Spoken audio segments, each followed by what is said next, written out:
Willkommen zu den Übungsgesprächen auf Deutsch. Mach dich bereit, dein Deutsch zu üben und flüssiger zu sprechen. Untertitel gibt's in vielen Sprachen. Aktiviere sie in den Einstellungen. Den PDF-Link findest du in der Beschreibung. Bitte Like und Abo dalassen, dein Wunschthema kommentieren und den Hype-Button drücken, damit das Video mehr Sichtbarkeit bekommt. Los geht's! Hi Ben, wie geht es dir heute? Hi Alice, mir geht es gut, danke. Und dir?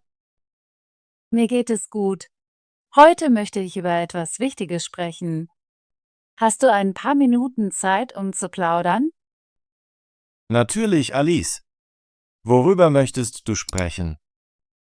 Ich möchte darüber sprechen, wie man Konflikte am Arbeitsplatz bewältigt.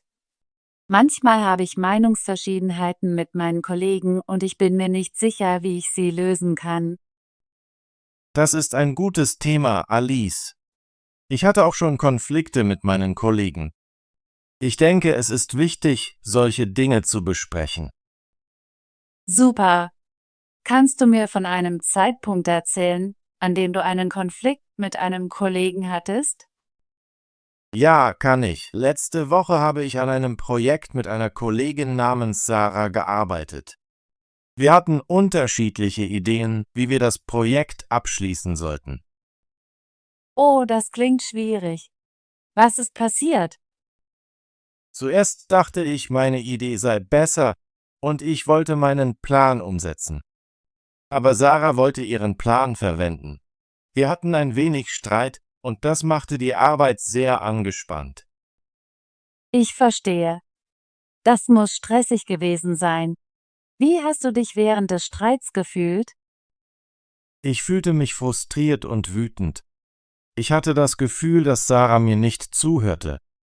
Aber später wurde mir klar, dass der Streit uns nicht weiterhalf. Das stimmt. Manchmal verschlimmert ein Streit das Problem. Was hast du als nächstes getan?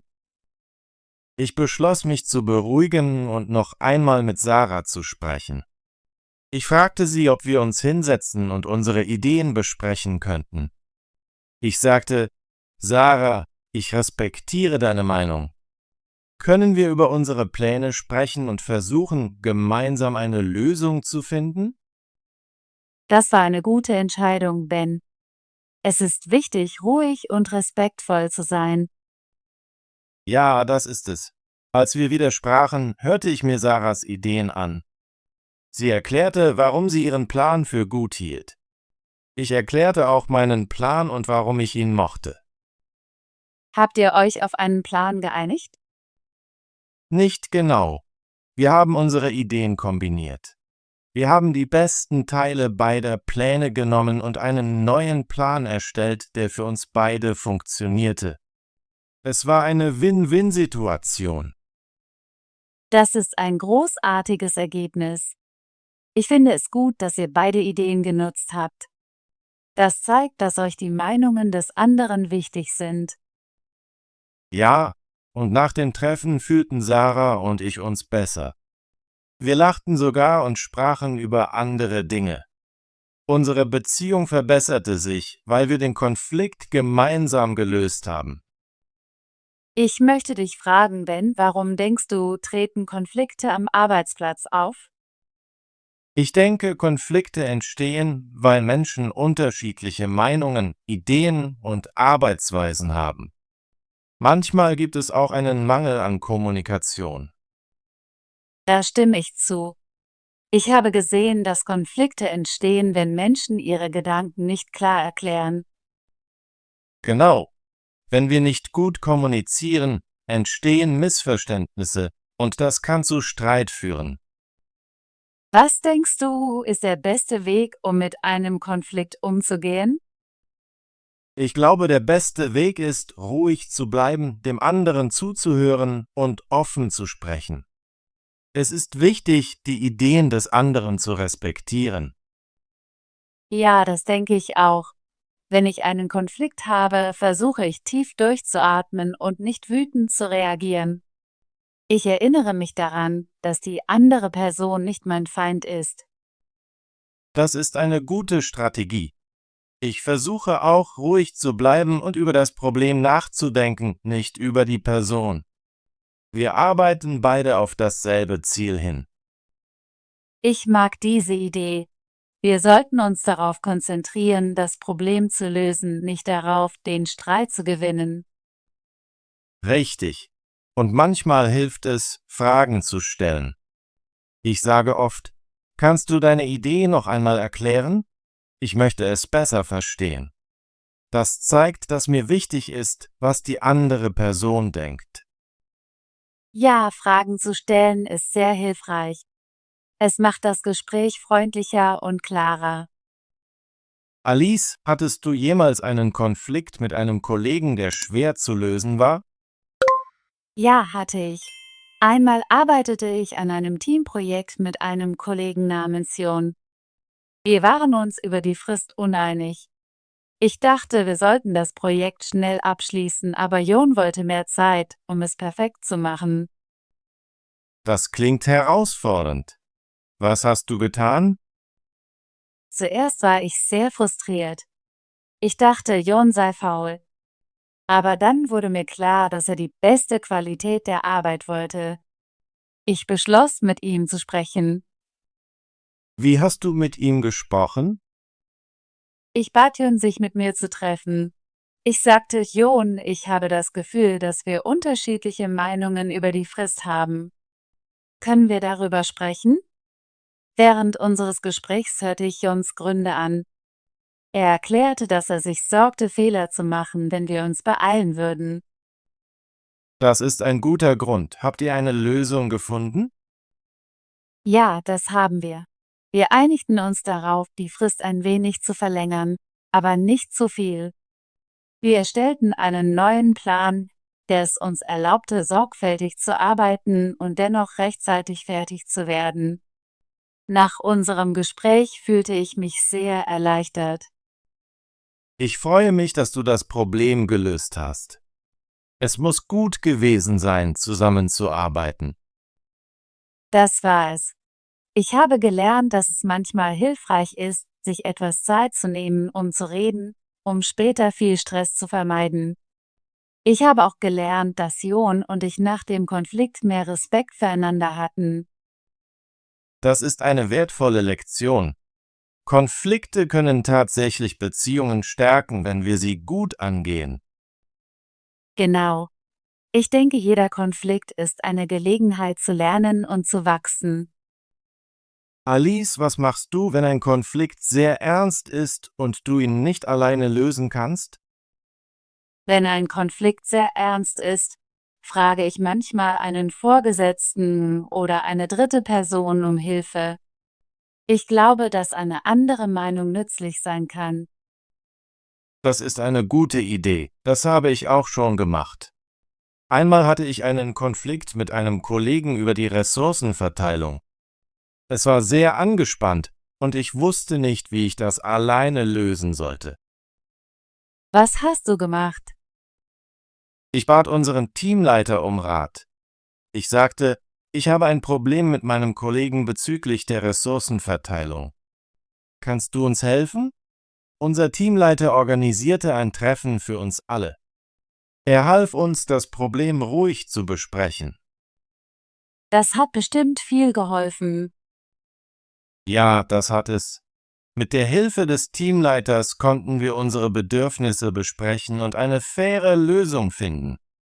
Ich habe gelernt, dass es in Ordnung ist, um Hilfe zu bitten, wenn man sie braucht. Da stimme ich zu. Manchmal kann eine neutrale Person helfen, Missverständnisse auszuräumen.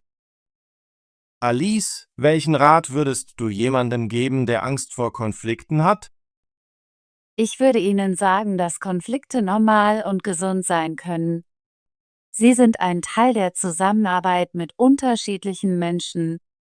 Ich würde auch sagen, dass man versuchen sollte, dem Konflikt ruhig zu begegnen und ihn nicht zu vermeiden. Das Vermeiden von Konflikten kann das Problem verschärfen. Das stimmt. Früher hatte ich Angst vor Konflikten, weil ich dachte, es würde mich schlecht dastehen lassen.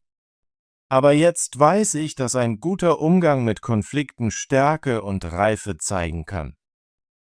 Ja, Konflikte anzugehen kann dir helfen, zu wachsen und deine Kommunikationsfähigkeiten zu verbessern. Ich habe gelernt, dass ich mich vorbereiten sollte, wenn ich einen Konflikt angehe. Ich denke darüber nach, was ich sagen möchte und wie ich dem anderen zuhören kann. Das ist ein guter Plan. Die Vorbereitung auf ein schwieriges Gespräch kann dir mehr Selbstvertrauen geben. Alice, hast du Tipps, um während eines Konflikts ruhig zu bleiben? Ja, habe ich. Wenn ich mich aufgeregt fühle, versuche ich tief durchzuatmen und einen Moment zu pausieren, bevor ich spreche. Ich erinnere mich daran, dass die andere Person nicht mein Feind ist. Das mache ich auch. Ich zähle manchmal bis 10, bevor ich antworte. Das hilft mir, klarer zu denken. Ich finde es auch hilfreich, ein Glas Wasser zu trinken oder kurz nach draußen zu gehen, wenn ich mich beruhigen muss. Das ist eine gute Idee. Eine kurze Pause kann helfen, den Kopf frei zu bekommen.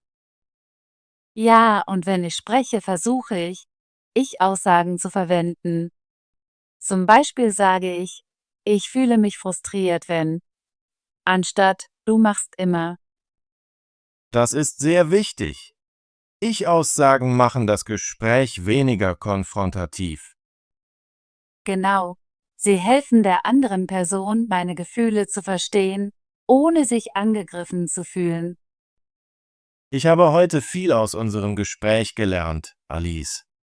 Danke, dass du deine Erfahrungen mit mir geteilt hast. Gern geschehen, Ben, ich teile gerne. Ich denke, es ist wichtig, darüber zu sprechen, wie wir mit Konflikten umgehen. Es hilft uns zu lernen und zu wachsen. Ich stimme zu.